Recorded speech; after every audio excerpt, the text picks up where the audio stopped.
ఓం శాంతి 5/6/2024 మధురమైన పిల్లలు, మీరు సాహెబ్ పిల్లలు, ఈశ్వరీయ సంతానం నుండి యువరాజులుగా అవ్వనున్నారు. మీరు ఏ వస్తువు పట్ల కోరిక పెట్టుకోకూడదు, ఎవరి నుండి ఏమీ అడగకూడదు. ప్రశ్న: ఆరోగ్యాన్ని సరిగ్గా ఉంచుకునేందుకు ఏ ఆధారం అవసరం లేదు. జవాబు: కొంతమంది పిల్లలు వైభవాల ఆధారంతో ఆరోగ్యం బాగుంటుందని భావిస్తారు. కాని బాబా అంటారు, పిల్లలు, ఇక్కడ మీరు వైభవాల పట్ల కోరిక పెట్టుకోకూడదు.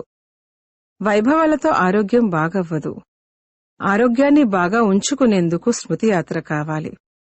సంతోషం వంటి ఔషధం లేదు అని కూడా అనడం జరుగుతుంది. మీరు సంతోషంగా ఉండండి, నశాలో ఉండండి. యజ్ఞంలో దదీచి ఋషి వలె మీ ఎముకలను ఇవ్వండి, అప్పుడు ఆరోగ్యం బాగవుతుంది. ఓం శాంతి.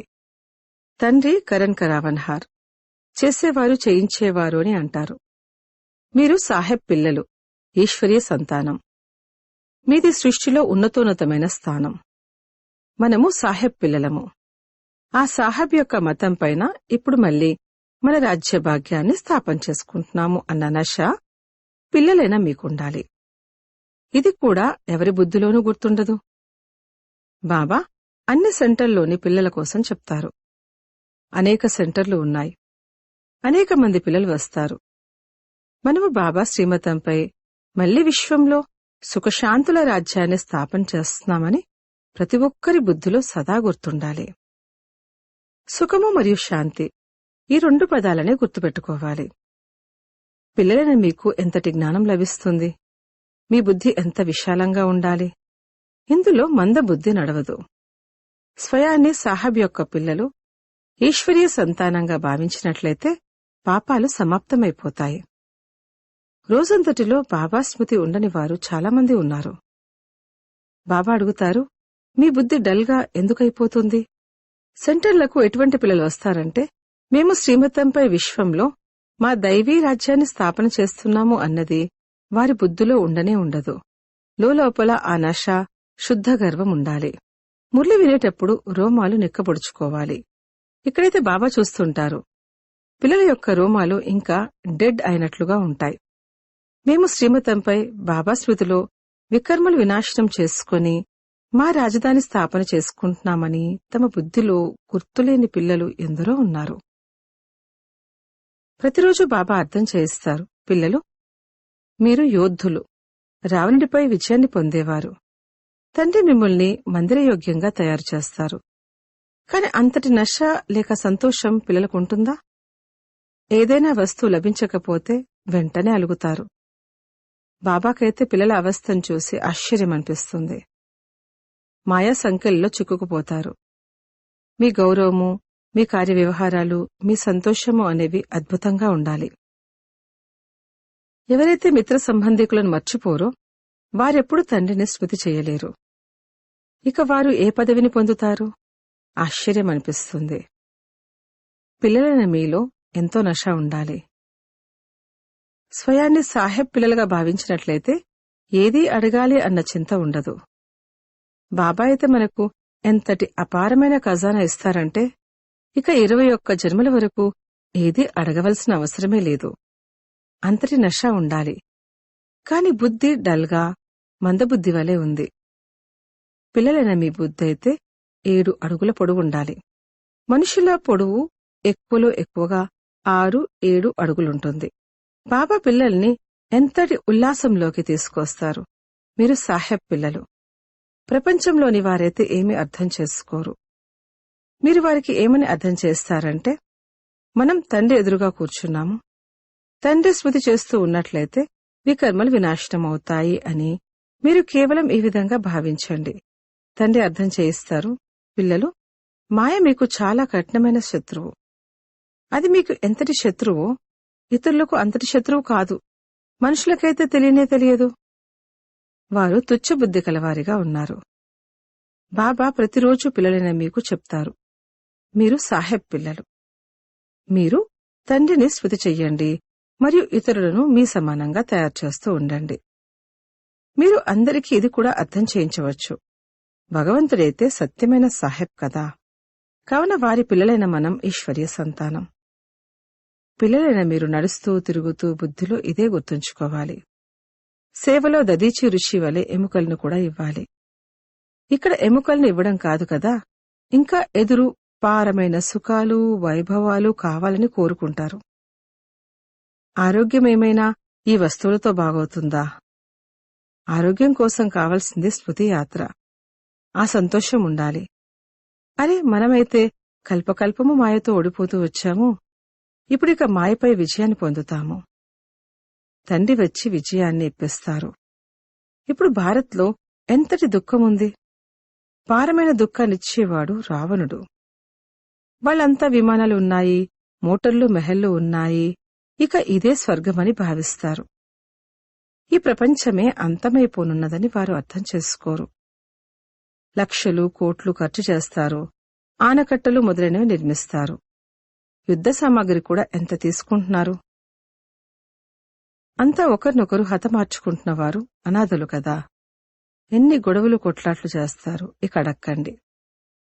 ఎంత చెత్త పెరిగిపోయింది. దీన్ని నరకమని అంటారు. స్వర్గానికైతే ఎంతో మహిమ ఉంది.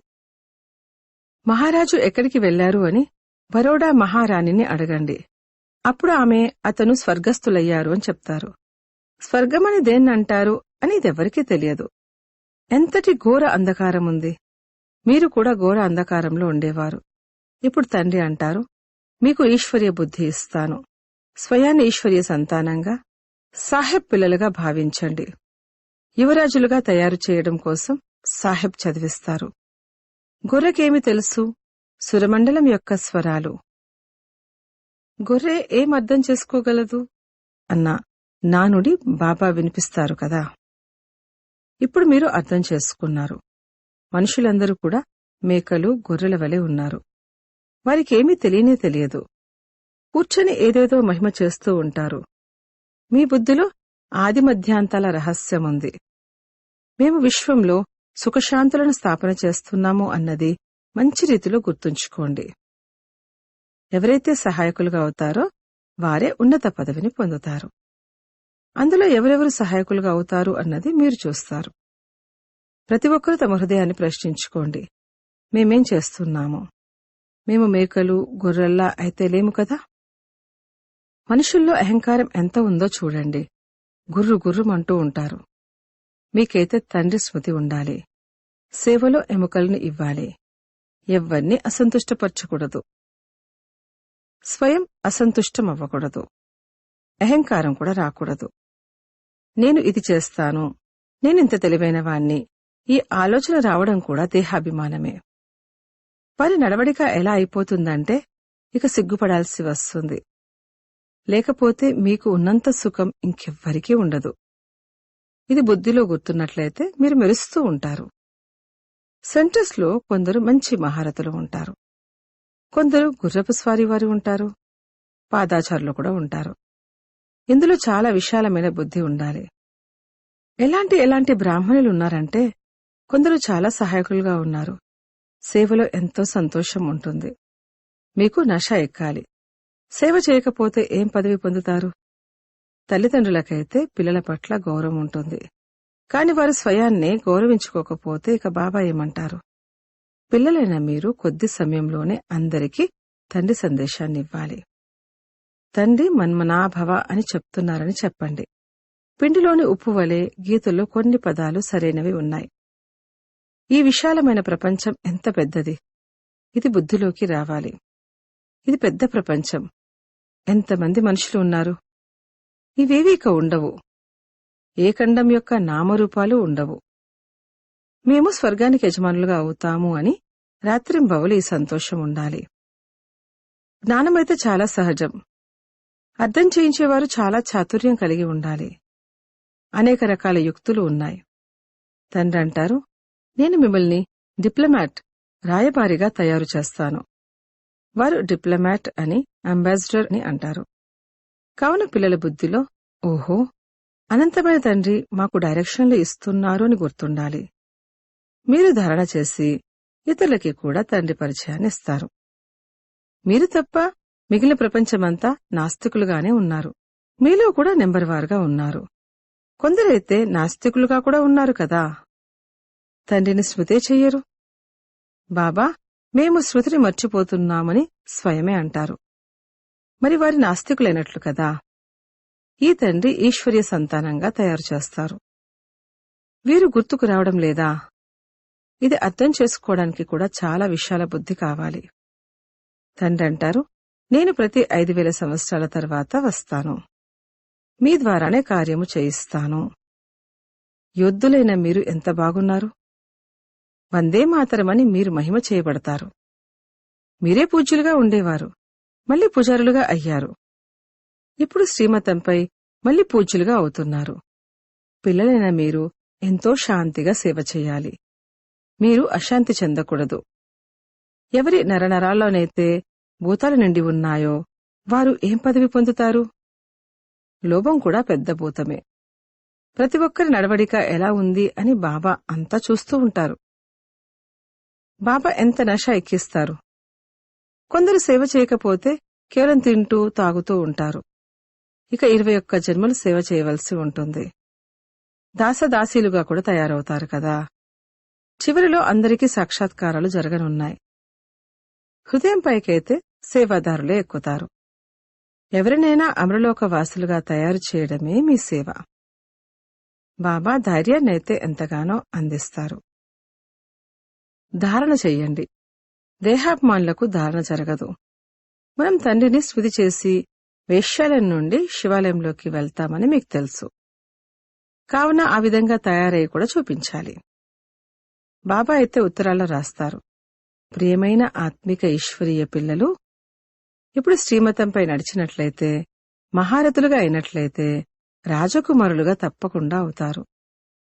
మీ లక్ష్యము ఉద్దేశమే ఇది. ఒక్క సత్యమైన బాబాయే మీకు అన్ని విషయాలను మంచి రీతిలో అర్థం చేయిస్తున్నారు. సేవ చేసి ఇతరుల కళ్యాణాన్ని కూడా చేస్తూ ఉండండి. యోగబలం లేకపోతే ఇక ఇది కావాలి అది కావాలి అని కోరికలు కలుగుతాయి. అంతటి సంతోషం ఉండదు. సంతోషం వంటి ఔషధం ఇంకేదీ లేదు అని అనడం జరుగుతుంది. సాహెబ్ పిల్లలకైతే ఎంతో సంతోషం ఉండాలి.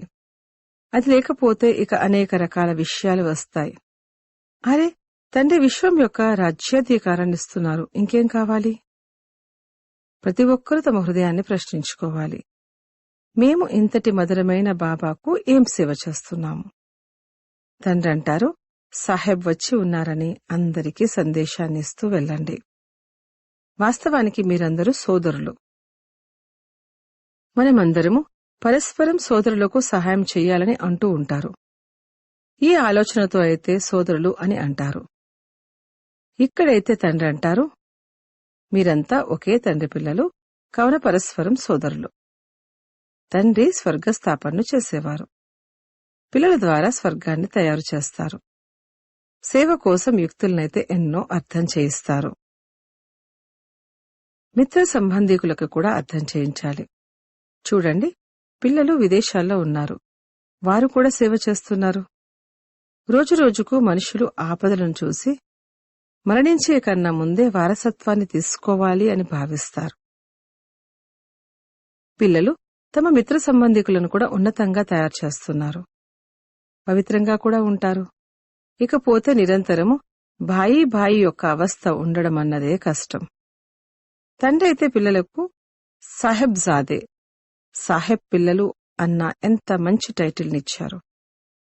స్వయాన్ని చూసుకోవాలి. సేవ చేయకపోతే మేమేమవుతాము?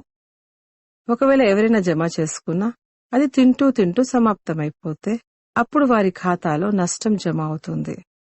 సేవ చేసేవారికి ఎప్పుడు మేమింత ఇచ్చాము అన్న ఆలోచన కూడా రాకూడదు. వారు ఇచ్చిన దానితో అందరి పాలన జరుగుతుంది. అందుకే సహాయం చేసేవారికి మర్యాద, మంచి పాలన కూడా చేయడం జరుగుతుంది. వారు తినిపించేవారు అని అర్థం చేయించాలి. ఆ ఆత్మిక పిల్లలు మీకు తినిపిస్తారు. మీరు వారి సేవను చేస్తారు. ఇది చాలా పెద్ద లెక్క. మనసా వాచా కర్మన వారి సేవనే చేయకపోతే మరి ఆ సంతోషం ఎలా ఉంటుంది? శ్రీబాబాను స్మృతి చేస్తూ భోజనం తయారు చేసినట్లయితే వారి శక్తి లభిస్తుంది. తమ హృదయాన్ని ప్రశ్నించుకోవాలి. మేము అందర్నీ సంతుష్టపరుస్తున్నామా? మహారథి పిల్లలు ఎంత సేవ చేస్తున్నారు. బాబా రెక్సిన్పై చిత్రాలను తయారు చేయిస్తారు. ఈ చిత్రాలు ఎప్పుడు చిరిగిపోవు. బాబా పిల్లలు కూర్చున్నారు. వారు తమంతట తామే పంపిస్తారు. లేదంటే తండ్రి డబ్బును ఎక్కడ్నుంచి తీసుకొస్తారు? ఈ సెంటర్లన్నీ ఎలా నడుస్తాయి? పిల్లలే నడిపిస్తారు కదా. శివబాబా అంటారు, నా వద్దైతే ఒక్క చిల్లిగవ్వ కూడా లేదు. మున్ముందు మీ వద్దకు అందరూ వారంతట వారే వచ్చి మా ఇంటిని మీరు ఉపయోగించండి అని అంటారు.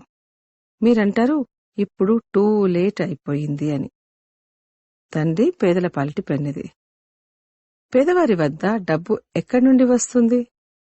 కొందరు కోటీశ్వరులు, పద్మాపదులు కూడా ఉన్నారు. వారికైతే ఇక్కడే స్వర్గం. ఇది మాయ యొక్క ఆర్భాటం. వారి పతనం జరుగుతూ ఉంది. తండ్రి అంటారు, మీరు మొదట సాహెబ్ పిల్లలుగా అయ్యారు. ఆ తర్వాత వెళ్లి అక్కడ రాజకుమారులుగా అవుతారు. కాని అంతటి సేవను కూడా చేసి చూపించండి కదా. చాలా సంతోషంలో ఉండాలి. మనం సాహెబ్ పిల్లలము, మళ్ళీ రాజకుమారులుగా అవ్వనున్నాము. ఎప్పుడైతే అనేకులకు సేవ చేస్తారో అప్పుడే రాజకుమారులుగా అవుతారు. సంతోషపు పాదరసము ఎంతగా పైకి ఎక్కాలి. అచ్చా, మధురాతి మధురమైన సిక్కిలదే పిల్లలకు మాతాపిత బాప్దాదాల ప్రియ స్మృతులు మరియు గుడ్ మార్నింగ్. ఆత్మిక పిల్లలకు ఆత్మిక తండ్రి నమస్తే. ధారణ కొరకు ముఖ్య సారము. 1. ఎవ్వరిని అసంతుష్టపరచకూడదు. స్వయం అసంతుష్టమవ్వకూడదు. తమ తెలివి లేక సేవ యొక్క అహంకారాన్ని చూపించకూడదు. ఏ విధంగా తండ్రి పిల్లల పట్ల గౌరవాన్ని ఉంచుతారో అలా స్వయం పట్ల స్వయమే గౌరవాన్ని ఉంచాలి. 2. యోగబలం ద్వారా మీ కోరికలన్నింటినీ సమాప్తం చేసుకోవాలి. మేము సాహెబ్ పిల్లల నుండి రాజకుమారులుగా అవ్వనున్నాము అని సదా ఇదే సంతోషము మరియు నషలో ఉండాలి. సదా శాంతిగా ఉంటూ సేవ చేయాలి. రోమరోమాలలో ఏ భూతాలైతే నిండి ఉన్నాయో వాటన్నిటినీ తొలగించి వేయాలి. వరదానము. బ్రాహ్మణ జీవితంలో తండ్రి ద్వారా ప్రకాశ కిరీటాన్ని ప్రాప్తి చేసుకునే మహాన్ భాగ్యవాన్ ఆత్మాభవ. సంగమిగి బ్రాహ్మణ జీవితం యొక్క విశేషత పవిత్రత. పవిత్రతకి గుర్తు ప్రకాశ కిరీటం. ఇది ప్రతి బ్రాహ్మణ ఆత్మకు తండ్రి ద్వారా ప్రాప్తిస్తుంది. పవిత్రత యొక్క ఈ ప్రకాశ కిరీటము ఆ రత్నజడిత కిరీటం కంటే అతి శ్రేష్టమైనది. మహానాత్మలు, పరమాత్మ భాగ్యవాన్ ఆత్మలు మరియు ఉన్నతోన్నతమైన ఆత్మల యొక్క గుర్తు ఈ ప్రకాశ కిరీటం. బాప్దాదా పిల్లల ప్రతి ఒక్కరికి జన్మించడంతోనే పవిత్ర భవ అన్న వరదానాన్ని ఇస్తారు. దీని గుర్తు ప్రకాశ కిరీటము. స్లోగన్.